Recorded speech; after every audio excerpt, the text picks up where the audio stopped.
जितना हमने matplotlib cover किया उतना क्लियर है? मैटप्लॉटलिब, यस, आप लोगों को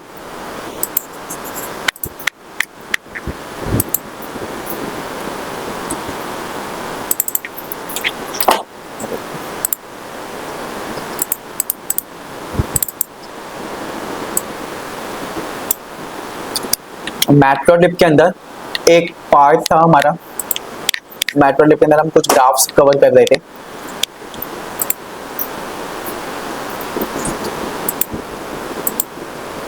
जिसमें सबसे इंपॉर्टेंट वाला ग्राफ अभी बचा है वो आप देखते हैं,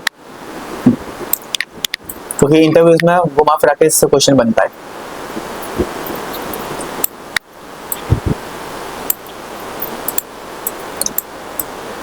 तो एनालिटिक्स में यही 4 चीजें थी जो हमें कवर करनी थी, नमपी, पांडास, मैटप्लॉटलिब, आपका सीबॉर्न, ठीक है, नमपी, पांडास, मैटप्लॉटलिब और आपका सीबॉर्न।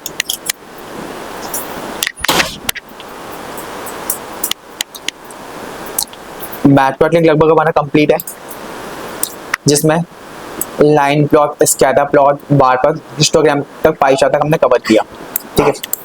अब आते हैं बॉक्स प्लॉट। क्या रुक जाओ, टाइम पे हम सारी चीजें आएंगी, ठीक है। पीडीएफ के लिए पहले आपको पता होना चाहिए, स्टैट्स की नॉलेज होनी चाहिए, डिस्क्रीट क्या होता है, कंटिन्यूअस क्या होता है, फिर उसके बाद प्रोबेबिलिटी फंक्शंस पता होने चाहिए, फिर आप जाके पढ़ सकते हो पीडीएफ, पीएमएफ, सीडीएफ। तो स्टैट्स में आप पाओगे वो चीज़, इसमें अभी आपको समझ में नहीं आ रहा, इसमें अभी कवर करेंगे। तो ठीक है, तो स्टार्ट करते अपना बॉक्स प्लॉट से।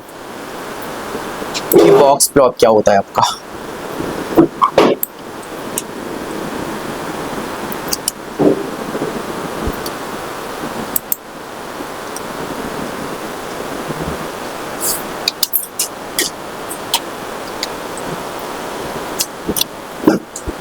बॉक्स प्लॉट की बात करें अगर हम, बॉक्स प्लॉट क्या होता है?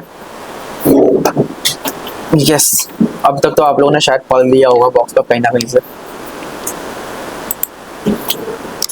It is used to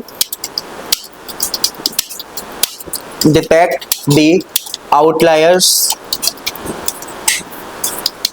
in the data. Box plot क्या करता है?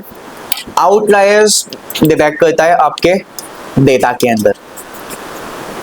It is used to detect outliers in the data.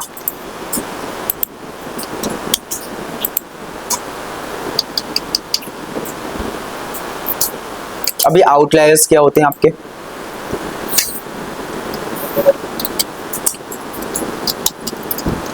Outliers की बात करें,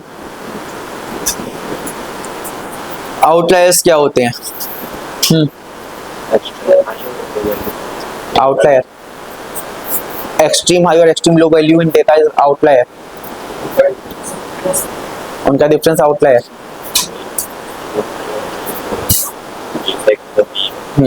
affect the mean.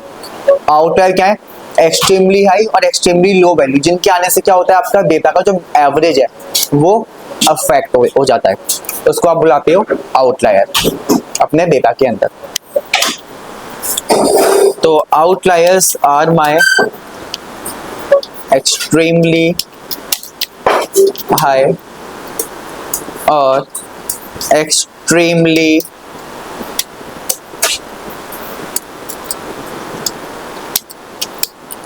Low value that affects the mean of the data। Outlier क्या है? Extremely high और extremely low value, जिसके आने से आपके डेटा का मीन अफेक्ट हो जाता है।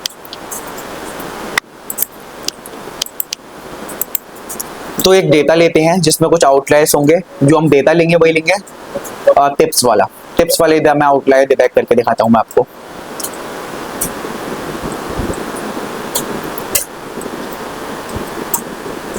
डेटा कहीं पर रीड किया था, ये रहा। एरर आ गया, ठीक है। इंपोर्ट सीबॉर्न एज एसएनएस,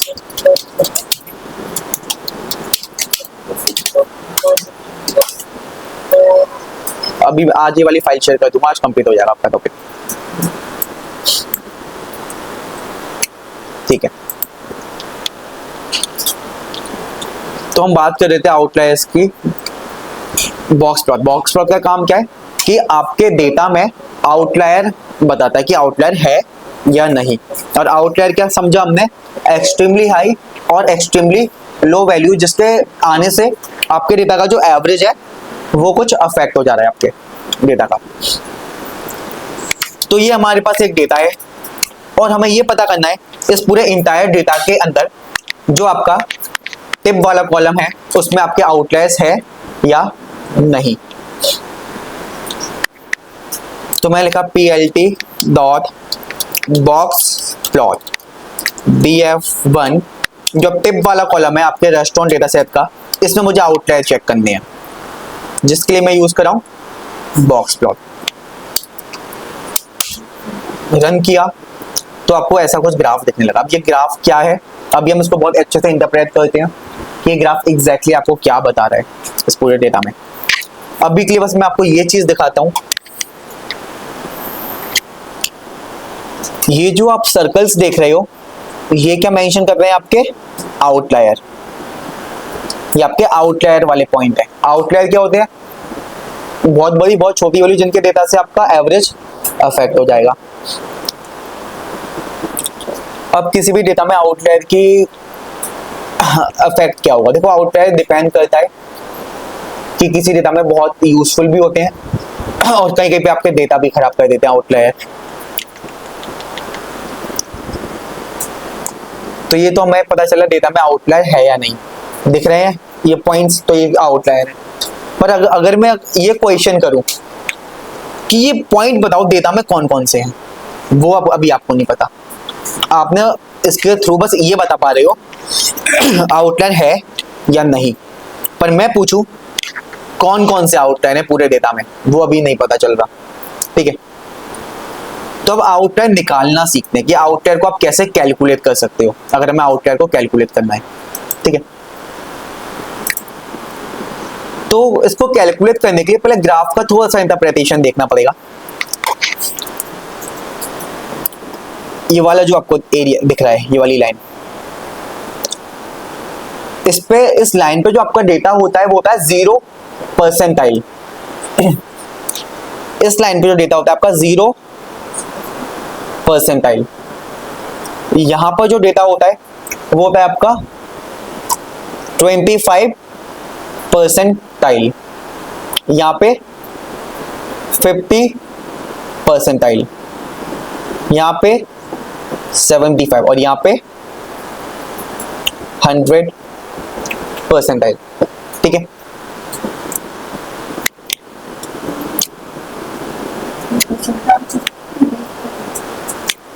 पांच मिनट रुको, 10 मिनट आपको अपने आप सारी चीजें क्लियर हो जाएंगी अभी। अब 0 परसेंटाइल को आप एक चीज और बुलाते हो, Q0 क्वांटाइल। क्वांटाइल थोड़ा सा, ये भी थोड़ा स्टैट्स का ही टॉपिक है, पर अभी तो पढ़ना पड़ेगा, उसके बिना नहीं आएगा। क्वांटाइल मतलब क्या होता है, हाँ बताओ उज्जवल, क्वांटाइल क्या होता है, तुमने तो पढ़ रखा है। बॉक्स प्लॉट क्वांटाइल क्या होता है?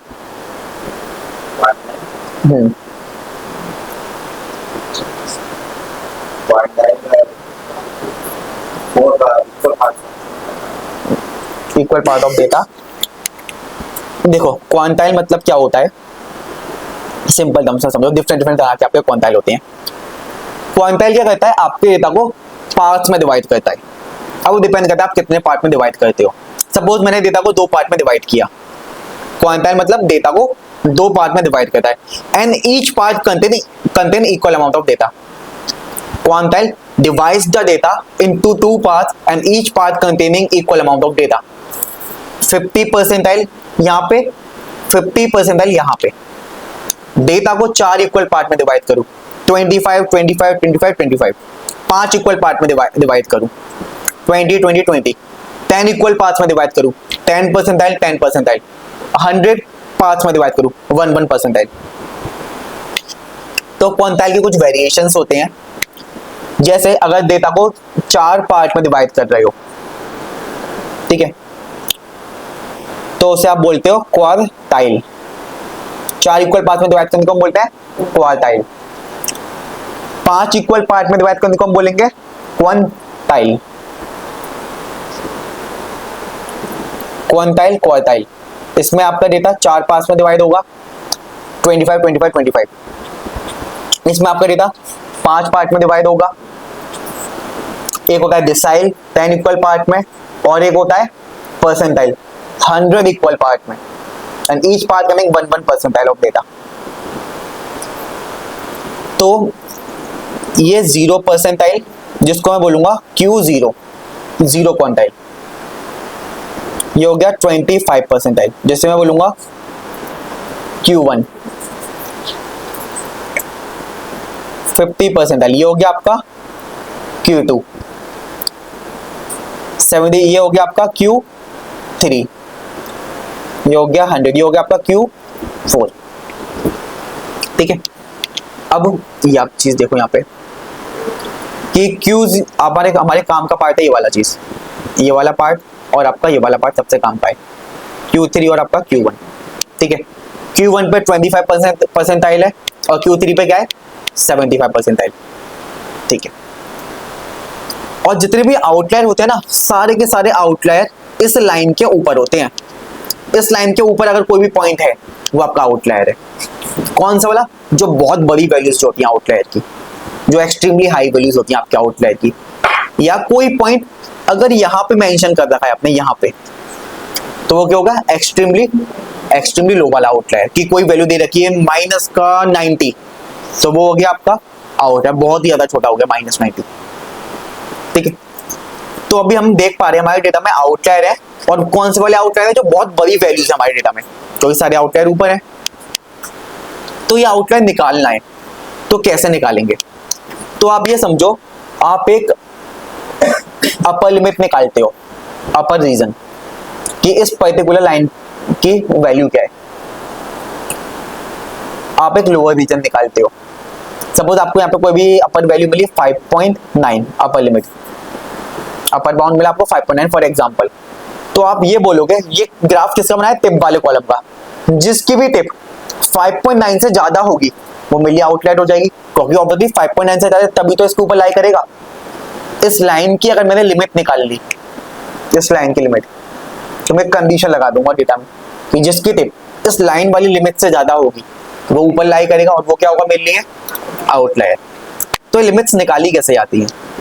तो इसको निकालने का फॉर्मूला होता है, और फिर मैं आपको बताता हूँ यहाँ पे एक बहुत ही tricky question.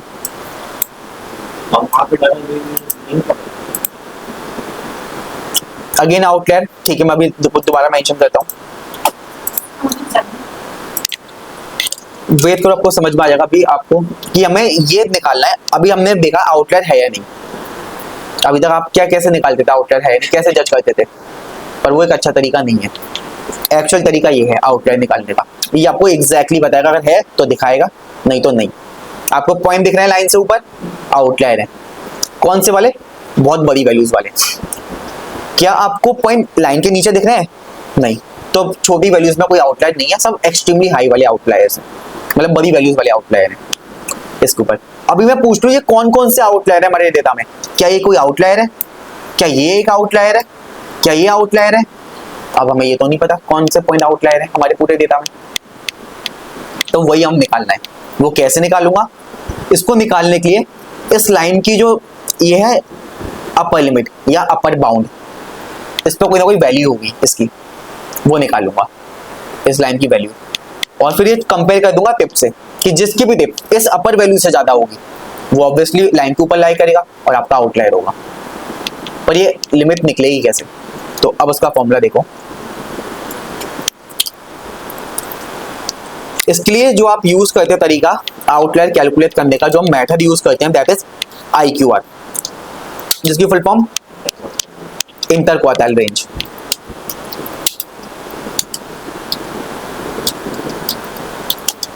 Quartile range upper limit निकालने का फॉर्मूला है इसमें अपर लिमिट, अपर बाउंड या अपर रीजन, जो भी आप बोलो, अपर लिमिट बोल देता हूँ, Q3 प्लस 1.5 इंटू IQR, ठीक है। लोअर लिमिट निकालने का फॉर्मूला क्या है कि अभी लोअर लिमिट में आउटलायर हुए तो क्या फॉर्मूला होता है, Q1 माइनस 1.5 इंटू IQR, ठीक है। जिसमें से आप क्या क्या चीज अभी जानते हो। Q3 क्या होता है 75, Q3 क्या होता है आपका 75। अभी मैंने आपको बताया कि Q0 मतलब हो गया आपका 0 परसेंटाइल,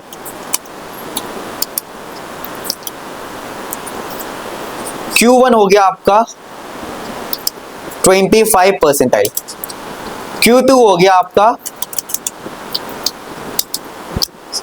50 परसेंटाइल, Q3 हो गया आपका 75 परसेंटाइल, Q4 हो गया आपका 100 परसेंटाइल, ठीक है। तो Q3 क्या है 75 और Q1 क्या है 25, 75 Q3 और Q1 क्या है 25। अब क्या चीज नहीं पता आपको यहाँ पे, IQR नहीं पता, ये IQR क्या चीज है, कैसे निकलेगा। तो IQR निकालने का फॉर्मूला है Q3 minus Q1, yes 75 minus 25, ये आपका IQR निकालने का फॉर्मूला। अब उससे पहले आप पहले मुझे ये समझा दो ये परसेंटाइल का मीनिंग क्या होता है। पहले तो मुझे ये बताओ कि परसेंटाइल का मीनिंग क्या होता है।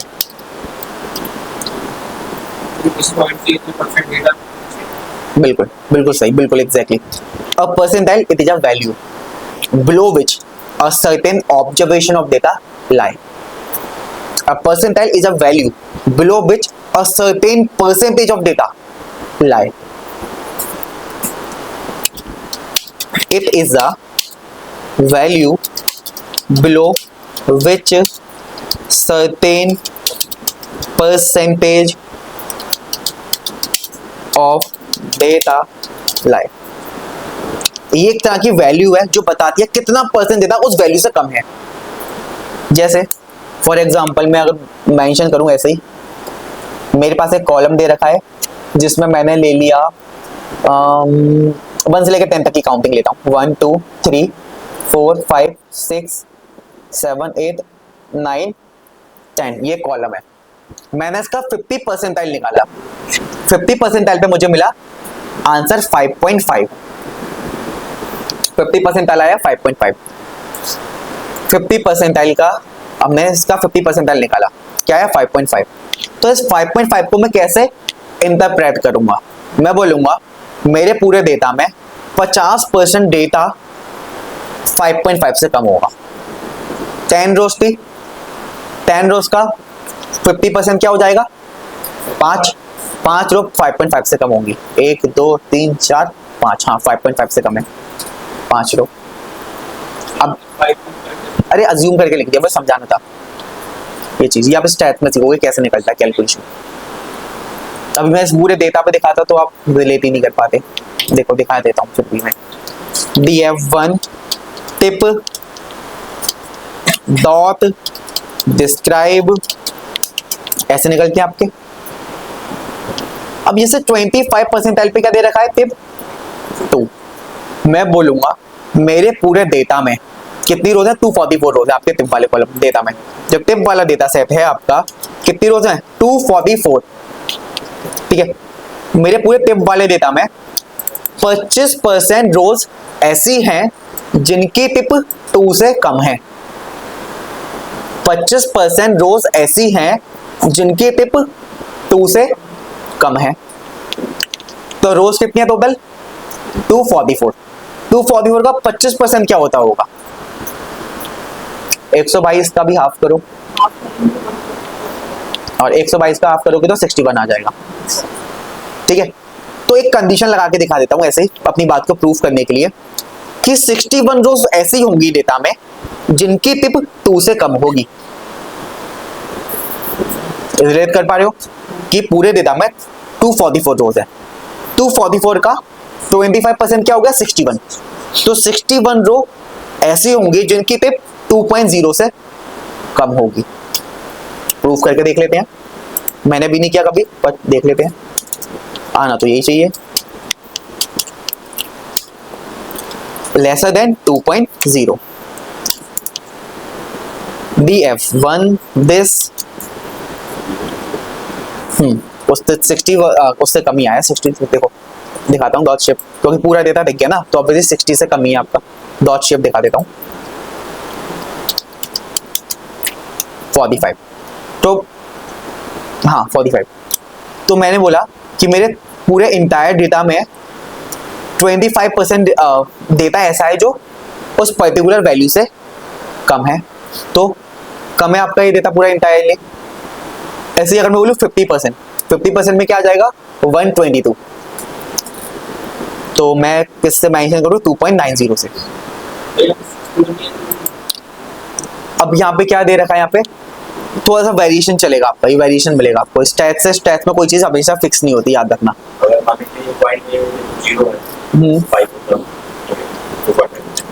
तो फिर आपको इसमें मैं इंक्लूड कर देता, फिर वो मे बी 27% की बात हो रही हो।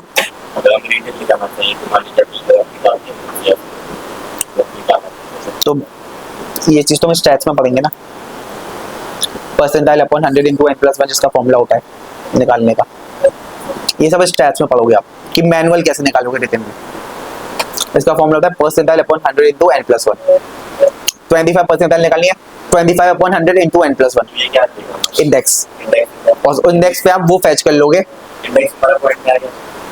तो आप वो ले लोगे ना उसका फ्लोटिंग वैल्यू इंडेक्स की। अगर 16.8 आ गया 16 ले लोगे, 16.4 आ गया 16 कंसीडर कर लोगे। ये इस तरह से कैलकुलेट किया जाता है, वो हम स्टैट्स का टॉपिक है, इस टेस्ट में समझेंगे मैनुअली कैसे निकलेगा, और फॉर्मूला यही होता है उसका निकालने का। मैं क्या कर रहा था 2.9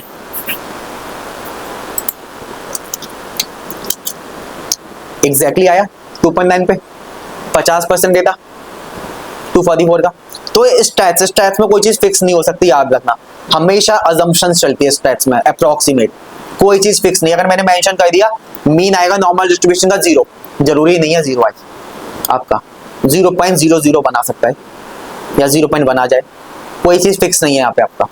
मैंने बोला 100% आंसर आएगा, 0.97 ही आ जाए तो अप्रोक्सीमेटली 100 हो गया। यहाँ पे देखो 1 एग्जैक्टली वही आया।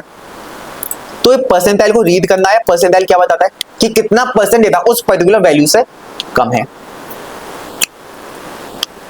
ठीक है। तो अब भी हम ये चीज समझ गए कि परसेंटाइल का मीनिंग क्या होता है डेटा में। IQR क्या बता रहा है, अब ये आप सब बताओगे IQR क्या बता रहा है। ये है आपका Q1, ये है आपका Q3। आप Q3 माइनस Q1 करते हो, बताओ क्या मिल रहा है आपको। 50 मिल रहा है। बेसिकली आप इस चीज की बात कर रहे हो, इस चीज की, बेसिकली आपका मीडियन, मिडिल वैल्यू। इस पूरी लाइन में से आपने क्या किया, ये एरिया माइनस किया, तो आपको यही मिल जाएगा आपका ये वाला पार्ट।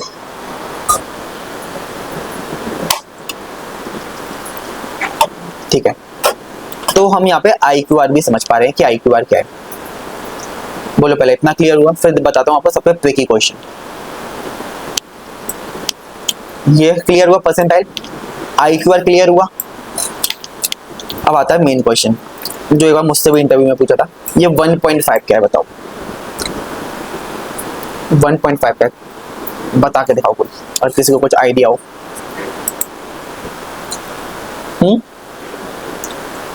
क्या चीज है 1.5, मतलब ऐसी कुछ भी आउट ऑफ नोवेयर वैल्यू लिख दी है या कुछ सोच के लिखी गई हो।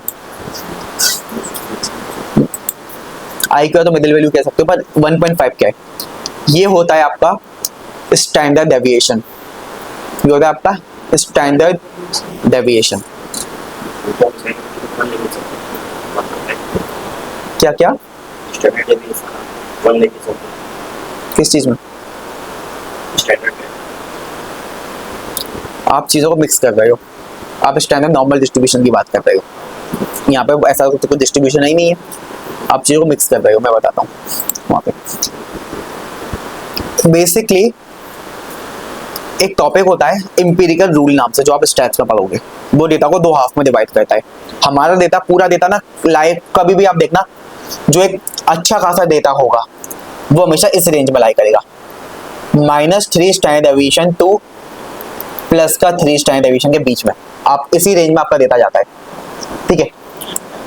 और जब अपने डेटा को 2 पार्ट में डिवाइड करते हो तो माइनस का 1.5 स्टैंडर्ड डेविएशन और प्लस का 1.5 स्टैंडर्ड डेविएशन,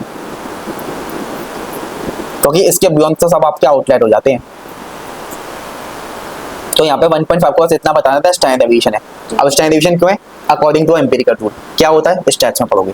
एक इंटरव्यू क्वेश्चन था, एक्चुअली में पूछा था कि 1.5 का मीनिंग क्या है। हम तो बोलते हैं कांस्टेंट है, पर कांस्टेंट का भी एक मतलब है यहाँ पे। और मैंने जिससे पूछा है वो नहीं पता होता उन लोगों को 1.5 का मीनिंग, ठीक है। तो अब हमें फॉर्मूला का इंटरप्रिटेशन पता चल गया कि फॉर्मूला में ईच एंड एवरी कंपोनेंट हमें क्या बता रहा है। अब इसको कैलकुलेट करते हैं। अपर लिमिट निकालनी है तो पहले IQR तो निकालना पड़ेगा। IQR के लिए Q3 Q1 निकालना है। Q3 क्या है आपका 75। तो या तो आप कॉपी करके हाथ कोड कर दो वैल्यू कि Q3 इक्वल 3.56, या फिर आप कैलकुलेट करना चाह रहे हो तो कैलकुलेट भी कर लो। मुझे अगर निकालना है NP डॉट परसेंटाइल, कितना परसेंटाइल निकालना है, मैंने बोला मुझे निकालना है 75,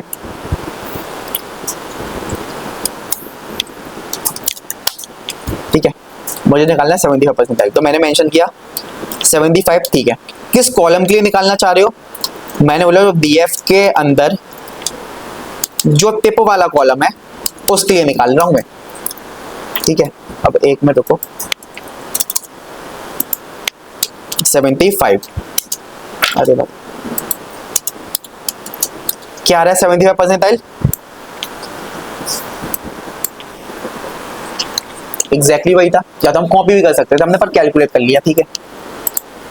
तो Q3 लिख लेते हैं।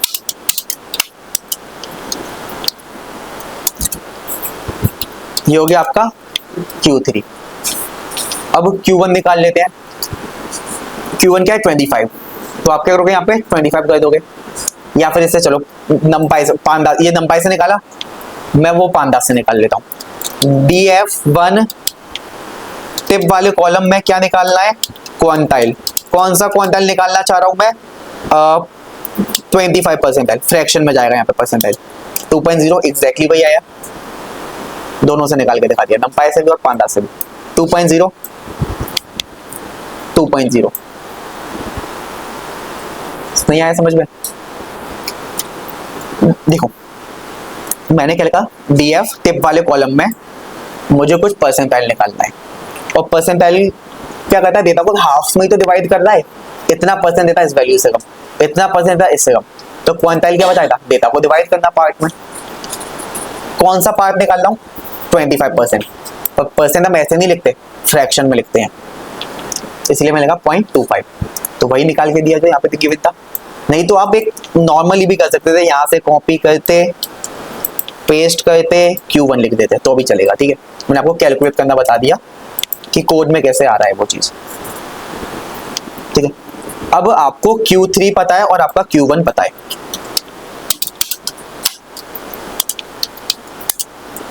ठीक है। Q3 एंड Q1 पता है आपको, Q3 और आपका Q1। इससे क्या निकाल लोगे आप IQR।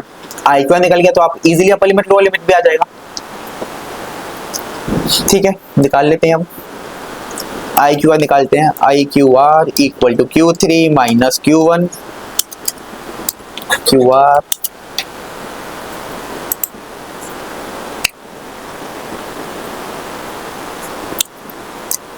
ये चीज फ्रैक्शन में है, हाँ सेम है एग्जैक्टली सेम।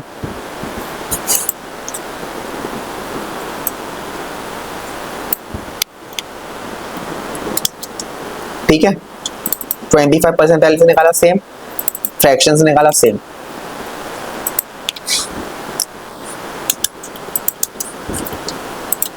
ठीक है, ये आ गया आपका ये कुछ IQR। अब अपर लिमिट का फॉर्मूला UL लिख देता हूं, ठीक है। Q3 plus 1.5 multiplication I Q R. अब ईच एंड एवरी वैल्यू आपको पता है, आई क्यू आर की भी पता है और Q3 भी पता है। आपकी अपर लिमिट आ गई 5.9, ठीक है, ये आ गई आपकी अपर लिमिट 5.9।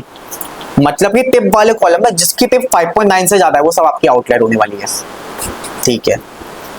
लोअर लिमिट निकाल लेते हैं कि नेगेटिव रीजन में तो कहीं गलती से कोई आउटलायर नहीं है, LL कर देता हूं लोअर लिमिट को। Q1 माइनस का 1.5, ये आ गया माइनस का कुछ आंसर, ठीक है।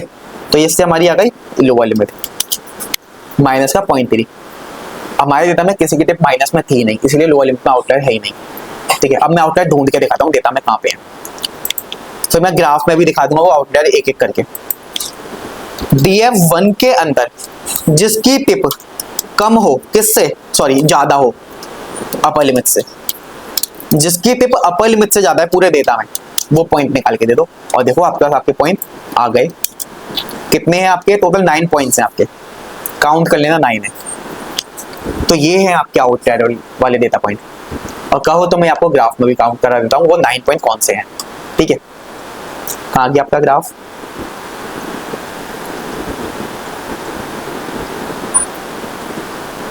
ठीक है, काउंट कराता हूँ each and every point, 9 point. 1 2 3, यहाँ तक तो एकदम आपने नॉर्मली काउंट कर लिए 3।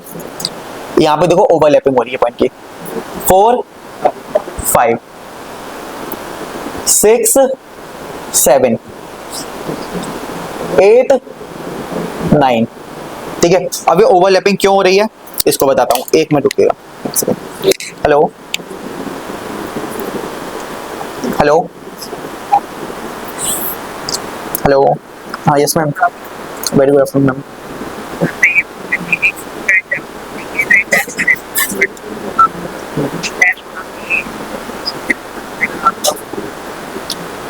डेमो अलग से, चलो मैं बताता हूँ, इस क्लास के बाद आपसे बात करता हूँ, अभी रिकॉर्ड हो रहा है सेशन यूट्यूब पे तो इसलिए। ओके ओके, हाँ तो देखो 9 पॉइंट ही मैंने आपको काउंट कराए और 9 रोज ही आपकी आउटलायर थी। अब मैं ये ओवरलैपिंग वाले पॉइंट पे आपको दिखा देता हूँ कौन से हैं। अब ये ओवरलैप कर रहे हैं दैट मींस बहुत ही क्लोज टिप दी गई होंगी तभी ओवरलैप हो रही है।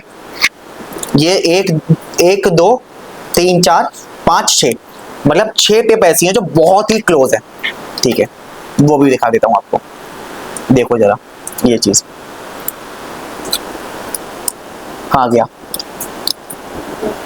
6.50 और एक और 6.50 जरूर होगा तुमको, ये रहा, एक के ऊपर एक आ गया तो, ठीक है। अगला वाला देखो 6.70 6.73, जो आपका सर्कल ऐसे दे रखा था, ठीक है। 4 हो गए, ठीक है। और दिखा देता हूँ 2 और, ये रहा 5.92 और आपका ये 6.0, ये है वो 6 पॉइंट आपके डेटा में आउट है। और जो सबसे अलग दिख रहे थे आपको 3 पॉइंट दिख रहे थे अलग, 1 2 3, जो अलग थे बिल्कुल, कहीं भी ओवरलैप नहीं कर रहे थे डेटा में, ये रहे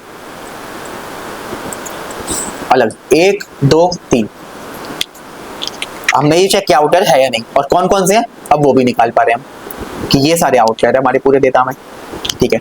अब एक बार लिमिट लोअर लिमिट में चेक कर लेते हैं कोई आउटलायर तो नहीं है। ग्राफ के अकॉर्डिंग तो पता चल रहा है नहीं है, पर स्टिल एक बार चेक कर लेते हैं। तो क्या करूंगा, जिसकी भी टिप लोअर लिमिट से लेसर हो वो आपका आउटलायर होगा, जिसकी भी tip lesser than lower limit हो। कोई भी डेटा नहीं आ रहा क्योंकि किसी की टिप है ही नहीं है माइनस में, कोई आउटलायर है ही नहीं, नेगेटिव में किसी की टिप है ही नहीं डेटा में। तो ये अभी हमने आउटलायर चेक करना और आउटलायर निकालना सीखे, तो अभी एक हाफ कंप्लीट हुआ, अभी कंप्लीट हुआ टॉपिक। इतना क्लियर हुआ? यस बताओ, ठीक है। देखो बॉक्स प्लॉट देखा, बॉक्स प्लॉट क्या होता है, ये ग्राफ है जो आपको ये बताता है कि आपके डेटा में आउटलायर है या नहीं। It is used to detect the outliers in the data. अब आउटलायर्स होते क्या है, बहुत ज्यादा बड़ी और बहुत ज्यादा छोटी वैल्यू जिनके आने से आपके डेटा का एवरेज अफेक्ट हो जाता है, ठीक है। अब यहाँ बहुत सारे क्वेश्चंस आते हैं कि कोई भी डेटा में आउटलायर होते ही क्यों है, आउटलायर से क्या दिक्कतें आती होंगी, या आउटलायर से हमारा आउटलायर हमारे लिए बेनिफिशियल होते हैं डेटा के लिए या फिर अफेक्ट करते हैं आपके डेटा को। तो ये सब चीज अभी हम जस्टिफाई करेंगे प्रॉब्लम स्टेटमेंट के अकॉर्डिंग। तो कैसे निकालोगे, पीएलटी लिखोगे, बॉक्स प्लॉट लिखोगे, DF1 कॉलम का नाम, जिस भी कॉलम में आप आउटलायर ढूंढना चाह रहे हो। मैं टिप वाले कॉलम में ढूंढ रहा था, टिप लिख दिया तो मुझे ऐसा ग्राफ मिल गया। फिर इस ग्राफ को हमने इंटरप्रिटेशन देखा, 0 परसेंटाइल, 25, 50, 75, 100 परसेंटाइल। हमें इस पॉइंट पे हमें क्या निकालना है, वैल्यू कैलकुलेट करनी है अपर लिमिट की। जो भी टिप इस अपर लिमिट की वैल्यू से ज्यादा होगी वो आपके डेटा में आउटलायर होगी, जिसकी भी टिप अपर लिमिट से ज्यादा होगी। जिसकी टिप लोअर लिमिट से कम होगी वो यहाँ पे आउटलायर होगी, अगर लोअर लिमिट से कम होगी कोई वैल्यू। ठीक है, फिर मैंने क्या चेक किया, अपर लिमिट लोअर लिमिट निकालने का formula, Q3 plus 1.5 into I QR, lower limit Q1 minus 1.5 into I QR, ये निकालने का है फॉर्मूला। अब हाँ और क्या, अभी एक तरीका सीख रहा है आउटलायर निकालने का। ऐसे तो बहुत सारे तरीके, पर आपके कोर्स में दो ही हैं, एक ये वाला और एक जी स्कोर बस, बाकी तो बहुत है, चेबीशेव इनइक्वालिटी, ठीक है, काफी सारे तरीके हैं।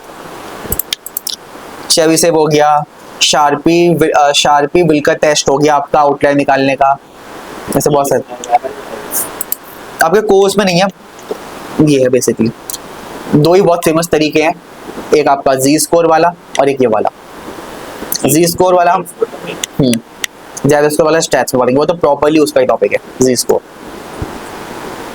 वो इंटरव्यू में हमेशा पूछते हैं कि कौन सा मेथड कब यूज करना चाहिए, हमेशा पूछा रहा है, और ये सब तो मुझसे भी पूछ रहे हैं बहुत पहले क्वेश्चन। हाँ, तो हमने अपर लिमिट लोअर लिमिट निकालने का फॉर्मूला देख रहे थे। क्या मतलब, ये बाय तारे बुआ रहे मतलब क्या लेवल करना है नीचे यहाँ पे बेसिकली इसमें विस्कर भी लगा सकते हो, विस्कर्स आ जाएगा आपका, ये विस्कर बोलते हैं ना इनको। अगर प्रॉपर मैं बहुत डीप में जाऊं इसको बोलते हैं विस्कर। विस्कर नाम कहाँ से आया, कैट से। तो अगर आप इसको हॉरिजॉन्टल देखोगे तो जस्ट लाइक कैट के विस्कर्स की तरह दिखेगा। विस्कर्स प्लॉट भी बोलते हो आप इसको, विस्कर्स प्लॉट, ठीक है। इसमें होगा आर्ग्यूमेंट भी, पर अभी उतना नाम कंफ्यूजन नहीं देख रहे, होगा इसमें कहीं ना कहीं विस्कर नाम का भी। इतने सारे आर्ग्यूमेंट देख सकते हो, ये सारे आर्ग्यूमेंट हमेशा कनेक्टेड है स्टैट्स से। ये रहा विस्कर प्रपोर्शन, कि कितना प्रपोर्शन रखना है विस्कर्स का। तो जो आपकी वो है ना लिमिट, वो ब्रॉडर हो जाएगी आपकी, ये चीज तो सब ब्रॉड हो जाएगी, ब्लूइश आ जाएगा यहाँ पे आपका। पर अभी हम डिफॉल्ट समझते हैं, तो जितना ज़्यादा आर्गुमेंट एक्सप्लोर करोगे, ये पूरा ग्राफ ही आपका स्टैट्स से कनेक्टेड है। हर एक आर्गुमेंट कंट्रोल ट्यून करते हो स्टैट्स के अकॉर्डिंग। स्टैट्स नहीं पढ़ी अभी, हम बिल्कुल नॉर्मल देख रहे हैं जितना हमारे लिए रिक्वायर्ड है अभी। IQR method, interquartile range. हमने अपर लिमिट निकाली, लोअर लिमिट निकाली। अपर लिमिट का फॉर्मूला ये होता है, लोअर लिमिट का ये होता है।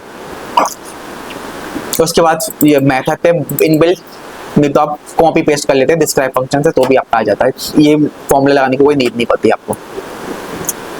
फिर मैंने फॉर्मूला कैलकुलेट करने के बाद मुझे कुछ दो वैल्यूज मिल गई, अपर लिमिट ये मिली, लोअर लिमिट ये मिली। फिर डेटा में एक फिल्टर लगाया कि जिसकी भी अपर लिमिट, जिसकी भी टिप की वैल्यू अपर लिमिट से ज्यादा हो वो डेटा में आउटलायर होने वाला है, और जिसकी भी टिप लोअर लिमिट से कम हो वो लोअर लिमिट में हमारे आउटलायर होंगे। इतना क्लियर हुआ, अपर लिमिट लोअर लिमिट, ठीक है। अब आउटलायर निकाल लिए और ये भी चेक लिए कौन कौन से हैं। अब क्वेश्चन आता है कि अब इन आउटलायर्स का करा क्या जाए, आउटलायर्स हमें कैसे हैंडल करने चाहिए। अब हैंडलिंग दी आउटलायर, कि आउटलायर्स हैं, ठीक है, अब इसका करना क्या है। तो ये बताओ कि आउटलायर्स डेटा में होना अच्छी बात है या फिर खराब है डेटा के लिए। आउटलायर्स होना अच्छा होता है, आउटलायर होना, या डेटा के लिए खराब होता है। अच्छा नहीं है, इसका कोई जस्टिफाइड आंसर है ही नहीं। It depends on problem statement. कल को आप एक ये कर रहे हो, फ्रॉडलेंट एनालिसिस कर रहे हो, फ्रॉडलेंट एनालिसिस या फिर डिफॉल्टर प्रेडिक्शन की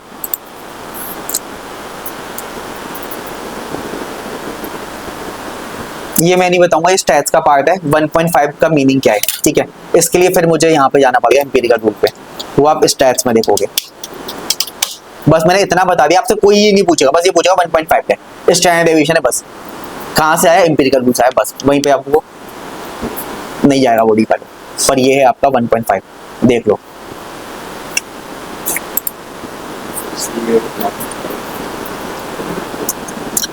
वहीं पे मेंशन कर रखा है पूरा डिस्क्राइब करके। ये देखो, दिखा देता हूँ।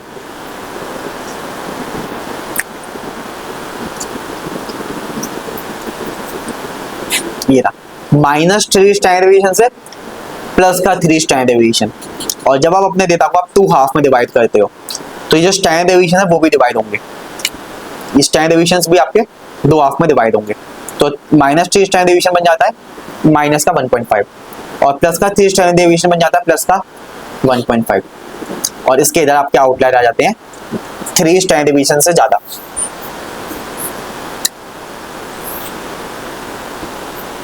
ये आपका एम्पिरिकल रूल, ये पढ़ोगे स्टैट्स में, जी वैल्यू जी स्कोर के थ्रू। इसकी बॉडी की का एरिया निकालना हो, इसीलिए तो होता है एम्पिरिकल रूल। एम्पिरिकल रूल इसी को कहते हो। नॉर्मल डिस्ट्रीब्यूशन डेटा में कोई पॉइंट किस रीजन में लाई करेगा, इसीलिए तो लगाते हैं आप जी स्कोर। अगर आपका इस रेंज में आंसर आए तो ढूंढ लोगे कि इस रीजन में लाई करता है एरिया 34 परसेंटाइल में कोई पॉइंट, तो इसीलिए तो एम्पिरिकल रूल है कि नॉर्मल डिस्ट्रीब्यूशन में कोई डेटा पॉइंट कहाँ पे लाई करेगा, ये तो रूल यूज है एम्पिरिकल रूल। पर अब मेरे को बस इतना बताना है स्टैंडर्ड डेविएशन है, बस कहाँ से आया एम्पिरिकल रूल, बस इसके अलावा कुछ नहीं। तो इतना क्लियर हुआ। अब आउटलायर की बात कर रहे थे कि आउटलायर होना अच्छी बात है ये हमारे डेटा के लिए या फिर खराब है, तो ये totally depend on the problem statement. अगर आप फ्रॉडलेंट एनालिसिस कर रहे हो तो वहां पे आपके आउटलायर सबसे की पॉइंट है।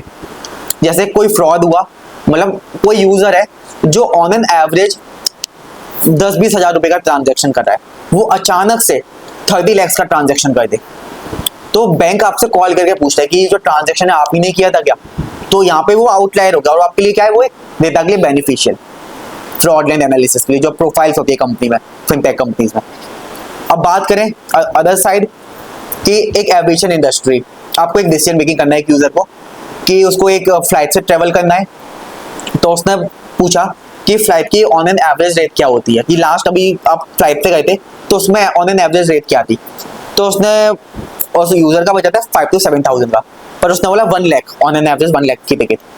अब एवरेज मतलब 1 लाख के नियर अबाउट 92 इसके अप्रॉक्स, पर उसका तो बजट ही नहीं है। पर इन रियलिटी वो 1 लाख का था ही नहीं, उसमें 2-3 कस्टमर्स पैसेंजर्स ऐसे थे जो बहुत प्रीमियम इकोनॉमी में ट्रेवल कर रहे थे, जिनकी टिकट 70-80,000 थी, उनके आने से डेटा का एवरेज इफेक्ट हो गया। तो यहाँ पे वो आउटलायर क्या हो गया आपके लिए, खराब काम कर रहा है आपके डेटा के लिए। तो totally depend on this. Same चीज क्वेश्चन मशीन लर्निंग में बनता है कि एक मशीन लर्निंग मॉडल की एक्यूरेसी कितनी होनी चाहिए।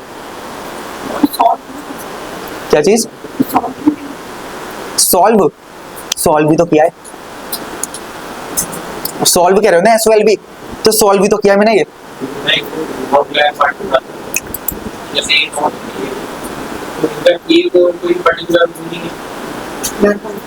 नहीं, कोई एक मेथड है ही नहीं, हर प्रॉब्लम स्टेटमेंट के अकॉर्डिंग अपना अलग मेथड है। क्या चीज, एक्यूरेसी 99.5 आप कह रहे हो कि जैसे एक क्वेश्चन बनता है कि एक मशीन लर्निंग मॉडल है वो कितना एक्यूरेट होना चाहिए, आप कह रहे हो 99.5, मैं बोलूंगा it totally depend on the problem statement. अगर आप एक मॉडल बना रहे हो मेडिकल डोमेन के लिए तो आप बोल रहे हो 99.5, तो आप क्या बोल रहे हो, अगर किसी मेडिकल सेंटर में 100 पेशेंट्स विजिट करते हैं, उसमें से आप 99 को बचाओगे पर एक को जरूर डाई होने दोगे, इसका मतलब ये हुआ। तो वहां पे आपका 100% एक्यूरेट होना चाहिए। कल को आप ये चेक कर रहे, अगर कल को आप मॉडल बना रहे हो किसी फिनटेक कंपनी के लिए कि इस यूजर को लोन मिलना चाहिए या नहीं मिलना चाहिए, अगर वहां पे आपका मॉडल 90 या 95 एक्यूरेसी भी दे रहा है, दैट इज डिसेंट, वहां पे आपका कोई इफेक्ट नहीं है।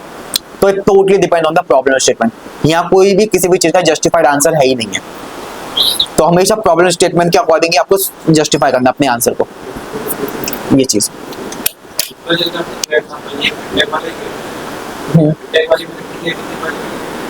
हाँ बिल्कुल ठीक है। और बाकी तो देखो ये चीज है आपकी प्रॉब्लम स्टेटमेंट क्या है। कल को आप एक मशीन लर्निंग मॉडल बना रहे हो, ठीक है। प्रॉब्लम स्टेटमेंट कैसी होगी, जैसे हमारे पास यूजर के ट्रांजैक्शन का डेटा है। अब आपको ये प्रेडिक्ट करना है कि कल को अगर कोई फ्रॉड होता है तो पहले से आपको पता चल जाना चाहिए कि फ्रॉड होने को है, या फिर उसके अंदर क्या होगा प्रॉब्लम स्टेटमेंट। एविएशन इंडस्ट्री में आपको एक मशीन लर्निंग मॉडल बनाना है, तो डेटा एनालिसिस ना पहला फर्स्ट स्टेप होता है। उस डेटा एनालिसिस के बाद जो अगला स्टेप होता है ना एक मशीन लर्निंग मॉडल का, आप एनालिसिस किस लिए कर रहे हो, कल को आप उस जो इनसाइट्स निकाल, डेटा एनालिस्ट का काम क्या है इनसाइट्स को निकालना। अब एक मशीन लर्निंग इंजीनियर का काम क्या है उस इनसाइट्स को यूज करके एक रियल वर्ल्ड प्रॉब्लम को सॉल्व करना, यही होती है डेटा साइंस। डेटा साइंस क्या है या डेटा साइंटिस्ट कौन होता है, it is a detective and assuming that detective is solving a particular case. For solving that case, it uses data as a evidence to overcome the hidden truth of the business. ये nutshell में आपका data science. Outlining insights.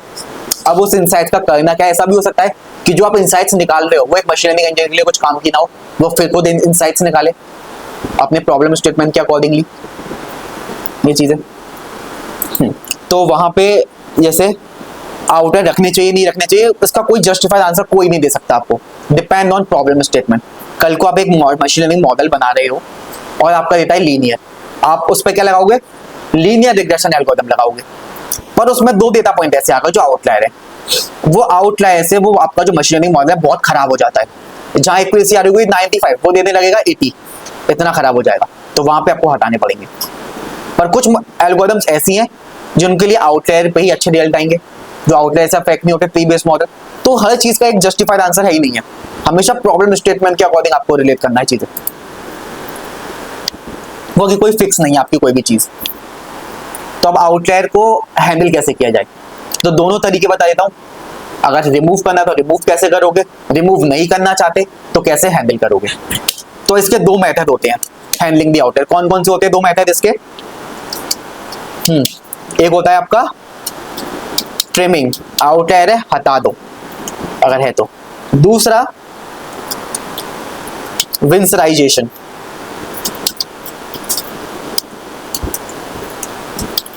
या फिर जिससे आप बोल सकते हो कैपिंग।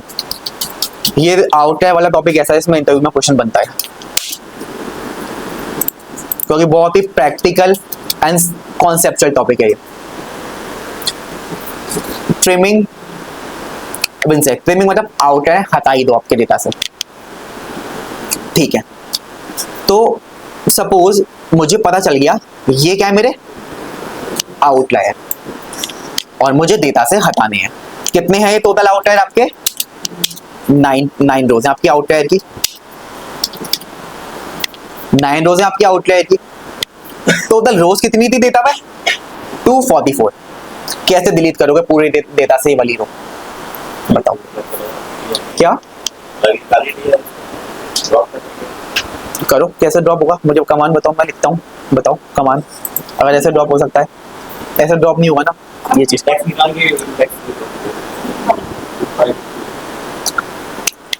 सिंपल है, आपके सामने ही आंसर है आपका।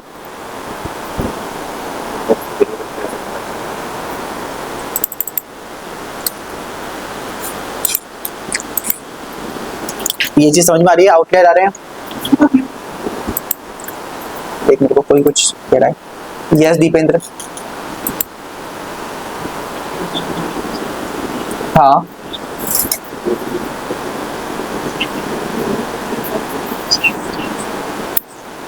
तो कैसे करेंगे वही तो मैं कह रहा हूँ। अगर आप यहाँ पे ड्रॉप लिखोगे तो नहीं करेगा ना ये, ड्रॉप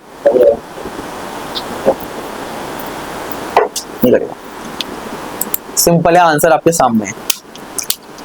अब बताओ क्या आंसर आएगा। अपर लिमिट से जो कम होगा, अपर लिमिट से ज्यादा वाला आउटलायर, अपर लिमिट से कम आउटलायर थोड़ी ना होगा।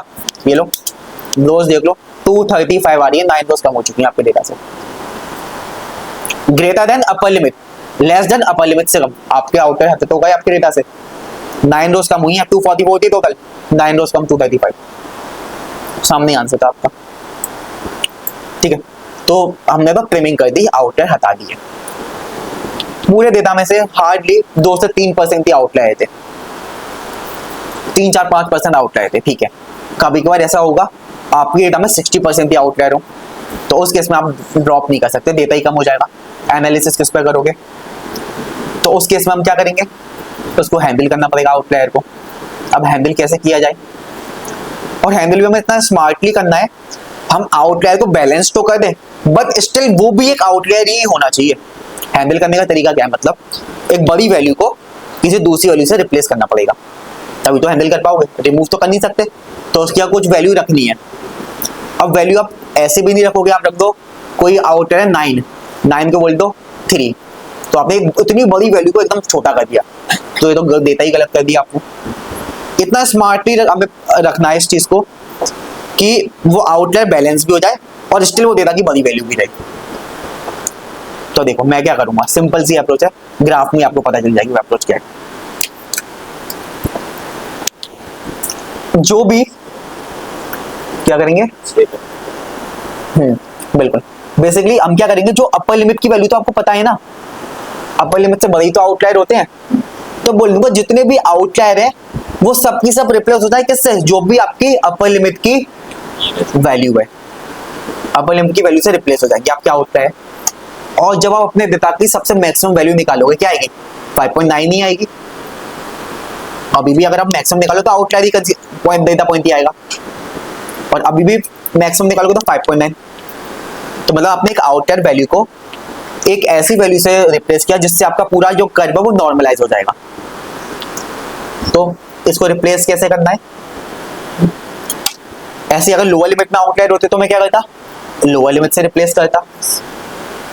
तो ये आपका कैपिंग और विंसराइजेशन मैं मेंशन कर देता हूं कैसे करेंगे।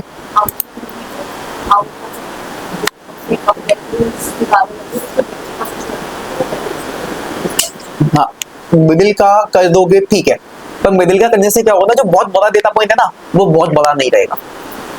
हम अपर लिमिट से रिप्लेस, हम अपर लिमिट से आउटलायर है, तो जो अपर लिमिट है ना उसी से रिप्लेस कर देंगे, तो वो मिडिल बड़ी वैल्यू ही रहेगी आपकी। क्या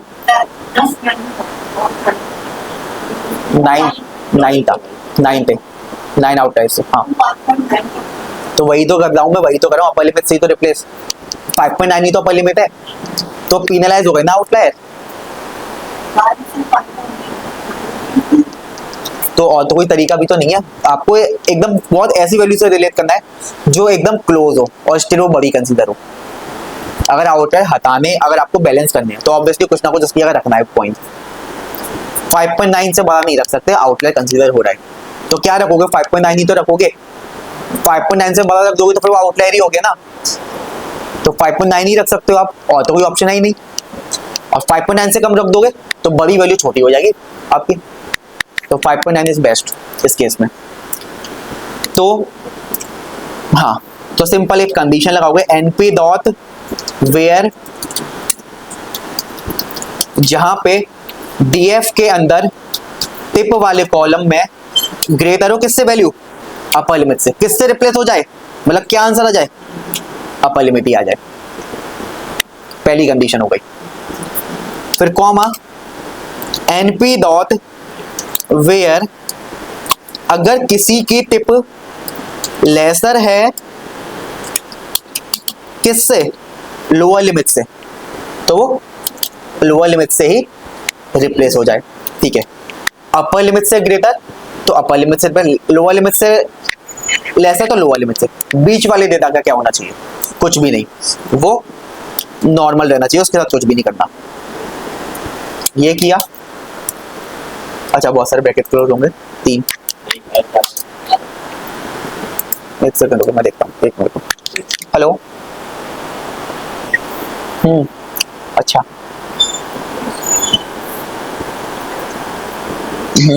बिल्कुल,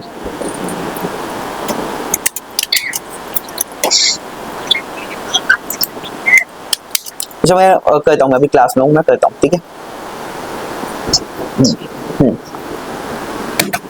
ठीक है, ये हो गया अपना अपर लिमिट वाली वैल्यू जो ग्रेटर है अपर लिमिट से, लोअर लिमिट वाली वैल्यू लोअर लिमिट से, और लोअर लिमिट ऐसी दिख रही है। df1 टिप 1 नाम से एक नया कॉलम बना लेता हूँ, ठीक है, उस वाले कॉलम में चेंज नहीं करता, एक नया कॉलम रख लेते हैं इसको, ठीक है। ये जो आउटलायर पेनलाइज कर दिए मैंने। अब एक बार इसका बॉक्स प्लॉट बना के देखते हैं, कोई आउटलायर दिख तो नहीं रहा, और जब मैं इसका बॉक्स प्लॉट बनाने गया तो देखो एक भी आउटलाइन नहीं दिख रहा, और हमने बहुत स्मार्टली इसको हैंडल भी कर लिया।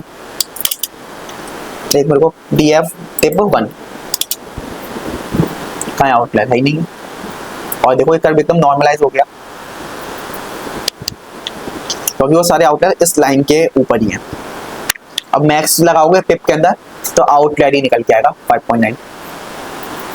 तो इस तरह से हमने इसको बैलेंस किया इसके अंदर। क्लियर हुआ आउटलायर का तरीका?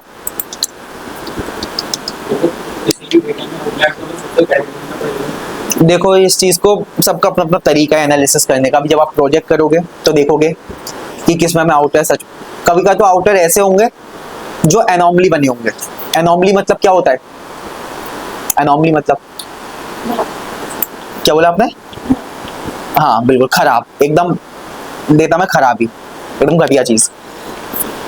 किसी की एज वाला कॉलम है, अब एज वाले कॉलम में 500 एज दे रखी है किसी की, आउटलायर भी एनॉमली भी है, तो इसको तो हटाना ही पड़ेगा।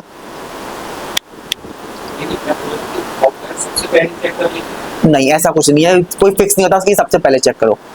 पहले आप देखो कि डेटा में कोई मिसिंग वैल्यूज नहीं है तो नहीं, डेटा का नेचर क्या है, किस किस टाइप के डेटा टाइप गिवन है, फिर उसके बाद आप चेक करने आओगे आउटलायर।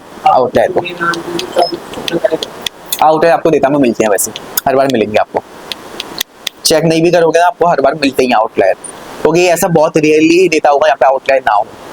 सेल्स के डेटा में तो होगा ही होगा, क्योंकि प्राइस का कोई जस्टिफिकेशन ही नहीं होता। प्राइस कितनी भी महंगी हो सकती है, कितनी भी सस्ती हो सकती है, पर जैसे यहाँ पे देखते थे प्राइस का ही तो है। अब सब लोग तो महंगा बिल पे नहीं कर रहे होंगे, टिप सब लोग ज्यादा टिप तो नहीं दे रहे होंगे, कुछ ही लोग जो टिप ज्यादा दे रहे थे, तो आउटलायर तो होता ही है मोस्टली डेटा में आपका। वो डिपेंड करता है प्रॉब्लम स्टेटमेंट की उनका करना क्या है, कोई फिक्स नहीं होता। आप पूछोगे रखना है नहीं रखना, मैं आंसर ही नहीं कर पाऊंगा, मैं क्या कोई नहीं कर पाएगा, हमेशा प्रॉब्लम स्टेटमेंट के अकॉर्डिंग आप समझोगे ये चीज। तो ये अपना हो गया ये चीज, ठीक है। अब स्टार्ट करते हैं अपना सी बॉन्ड। ये काम करते हैं सी बॉन्ड, कल से स्टार्ट करते हैं अपना प्रॉपर। तो ये फाइल मैं आपको अभी तुरंत ही भेज दे रहा हूँ, ये कंप्लीट हो गई विजुअलाइजेशन।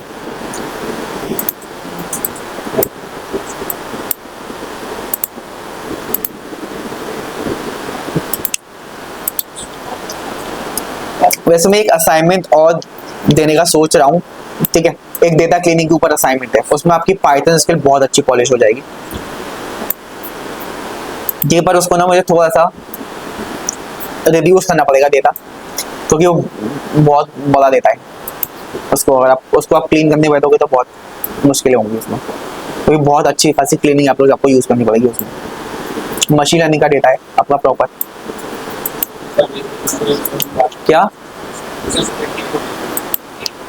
तेज बोला, आपको समझा नहीं मैं। वो डेटा ठीक है जिसमें यूज करोगे, जिस भी उस डेटा को कहीं भी यूज करोगे ना, दिक्कतें बहुत आने वाली है कुल मिला के उस डेटा में, इतना बेकार डेटा है वो। तो इसीलिए तो मैंने क्योंकि फिर वो मेरे को भी बहुत एफर्ट करना पड़ेगा। मैंने भी एक बार बड़ा मुश्किल उससे एफर्ट मार के किया था।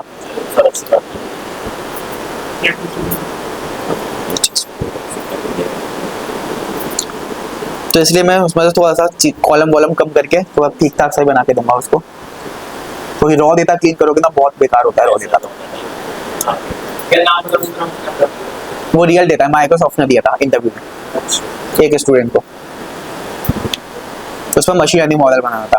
डीयू का कोई कॉलेज है रिटाला में, कोई अच्छा खासा कॉलेज है डीयू में कोई रिटाला का, उसमें माइक्रोसॉफ्ट आई थी, तो उसमें वो डेटा दिया था माइक्रोसॉफ्ट ने इंटरव्यू में मशीन लर्निंग मॉडल बनाने के लिए। तो वो स्टूडेंट वो मेरे पास ही लेके आया था डेटा। तो जब मैं डेटा देखा तो मेरे लिए भी एक्चुअली में वो डेटा बहुत ही बेकार था, बहुत बेकार डेटा, बहुत ही मतलब जितना आप एफर्ट कर सकते हो डेटा क्लीनिंग में अच्छा खासा एफर्ट लगेगा उसमें क्लीनिंग करने में, लगेंगे आपको 2-4 दिन तो कम से कम उस लेवल पे क्लीनिंग करने, अगर एक मॉडल बनाने के रिस्पेक्ट में कर रहे हो। और उसके बाद भी आपको ये नहीं पता होगा जो आप स्टेप्स कर रहे हो क्या सच में वो सही स्टेप्स जा भी रहे हैं कि नहीं आ रहे।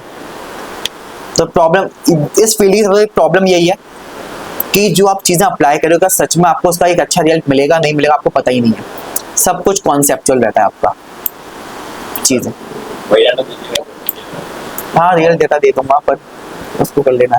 उसमें 135 कॉलम्स हैं एंड 135 कॉलम्स के अंदर ये तो फिर भी कम है। हैकेथॉन्स के डेटा देखोगे तो 700-800 कॉलम होते हैं हैकेथॉन्स के डेटा में, जिसमें उनका अच्छा खासा प्राइस पूल होता है हैकेथॉन्स के डेटा का। जैसे आपका कैगल है, कैगल सुना, अच्छा कैगल नहीं पता है ना आप लोगों को अभी तक कि कैगल से आप अभी हम जैसे प्रोजेक्ट करेंगे तब हम डिस्कस करेंगे कैगल के बारे में, कैगल क्या होता है। क्या चीज? गूगल। अच्छा गूगल है इस फील्ड में कैगल ही सबसे मेन है, best OG of this field. देखो कैगल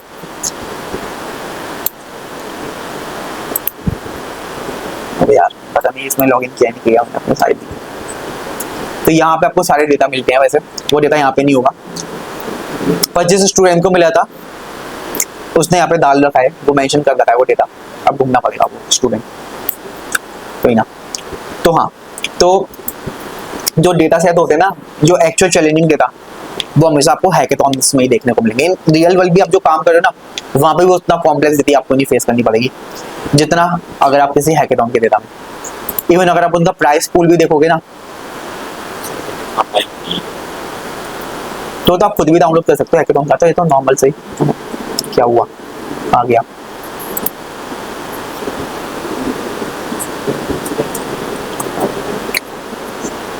अब आया देर में लोड हुआ। 100,000 लाख 10 लाख डॉलर इसका प्राइस पूल है, मतलब 18 करोड़ के आपको पार्टिसिपेट करें फ्री में, पार्टिसिपेशन है कोई चार्ज नहीं देते। इनके डेटा सेट सच में बहुत बहुत ट्रिकी होते हैं। जैसे ये वाला है आपका, ये भी एक हैकेथॉन का डेटा है, स्पेसशिप कंपटीशन का डेटा है। इसमें वैसे ओवरऑल जो लोगों ने टेक पार्ट, इतनी एंट्रीज हैं टोटल 100 लाख पूरे ऑल ओवर दी ग्लोब में इतने लाख लोगों ने टेक पार्ट लिया था, जिसमें मैंने भी टेक पार्ट लिया था। और इसमें जो मेरी रैंकिंग थी पूरे डेटा पे वो थी इतना वैसे 24 या 25 के अप्रोक्स थी। उसमें अच्छी फीचर इंजीनियरिंग की थी मशीन लर्निंग में, तो वो एकदम मजेदार। इवन अगर आप देखोगे लीडर बोर्ड में, फिर मैंने क्या करा कि एक स्टूडेंट का इंटरव्यू था तो वो कुछ प्रोजेक्ट मांग रहा था कुछ अच्छा सा, तो मैंने अपना रैंक सबमिशन वापस लेके वो फाइल उसको शेयर करी, उसने अपलोड किया। तो देवेश नाम होगा यहाँ पे, ये रहा 81। ये यहाँ पे मेरा था, मैंने अपना वापस लेके और मैंने उसको फाइल दी थी, उसने फाइल अपलोड की तो यहाँ पे उसकी रैंकिंग मेंशन हो गई। तो आपको रैंकिंग दिखती है यहाँ पे अच्छी खासी इतने सारे लोगों में। तो इस कैगल पे देखेंगे तो मैं मशीन में प्रोजेक्ट भी कराता हूँ इस पे। तो हैकेथॉन वाले डेटा में होता है कुछ आपको आउट ऑफ द बॉक्स सोच के कुछ करना होता है, तब आपको अच्छे रिजल्ट आते हैं वहाँ पे। ठीक है अभी तो आपने बहुत स्टार्ट किया, अभी तो आपको चीजें जैसे जैसे स्टेप्स में मूव करोगे तो आपको पता चलेगा कि कॉम्प्लेक्सिटी क्या होती है डेटा में। अभी जो आप कर रहे हो आप देख पा रहे हो इसीलिए सिंपल है। अब वहां पे जो आप कर रहे हो आपको दिखेगा ही नहीं, जो आप वहां पे करोगे आपको दिखेगा ही नहीं। आपको एक लाइन का कोड लिखना है मशीन में LR.fit आपका मॉडल 10 एक्यूरेसी, वो फिट हुआ कैसे आपको पता ही नहीं होगा, उसी के बैकएंड को आप पढ़ रहे होता है मशीन लर्निंग। ठीक है चलो अब कल स्टार्ट करते हैं सीबॉन। तो कल अपना पढ़ने वाला पार्ट खत्म हो जाएगा, आज या कल में वो आपको डेटा शेयर कर दूंगा एग्जैक्टली जो रॉ फॉर्म में है। ठीक है चलो मिलते हैं।